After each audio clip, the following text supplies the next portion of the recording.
The 500-pound gorilla in children's reference books, especially for animals, is Nat Geo Kids. If you ask a 4th or a 5th grader, and even their teachers, parents, educators, whatnot, let's do an essay on an animal, it's going to be usually culled from one of those books. And that's cool because they are great books, but the problem with that is all of the animals get to be the same after a while because the style is very similar. That's why I really love those books. So if you're an elementary school teacher or lower middle school teacher, check these books out.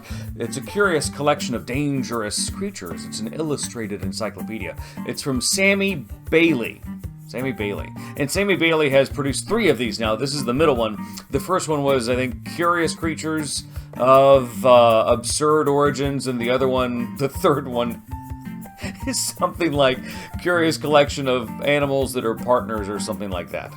Something like that. Just look for the author's name, Sammy Bailey, and you'll see all 3 of them as of today. And they're just great because the illustrations are awesome. They're big kid books. They're smart, but the audience is going to be for those upper elementary school kids that are doing those simple first essays on animals. And these are animals that you're not really expecting because heretofore, if you would see, hey, let me see an essay, hey, 5th grader kid, on an animal, they would pick like the vampire blood bat or something like that. And you get the same thing, or my cat, or a couple kids would do a unicorn. These books are different though. Unicorn. It's obviously the fiction class. The illustrations in these books also are one thing that make them so good because they're realistic, and especially Curious Collection of Dangerous Creatures. The creatures look dangerous. They look like things that you do not want to meet in a back alley. They look cruel, vicious. They look like nature. Hardcore nature that'll mess you up.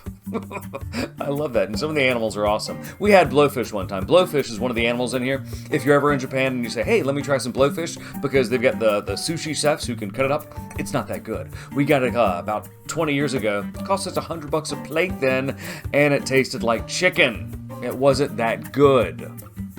But odds are you've never seen any of these animals in real life, except for a moose or a blowfish. You probably haven't seen any of them, and that's what makes this book so engaging and so refreshing for those kids who have to do book reports, or those elementary school kids, middle school kids, who just want to do something with animals. And the art. The art is great. Check it out. It's a curious collection of dangerous creatures, an illustrated encyclopedia. As I said, Sammy Bailey has 3 of these books, and they're all really good as this one.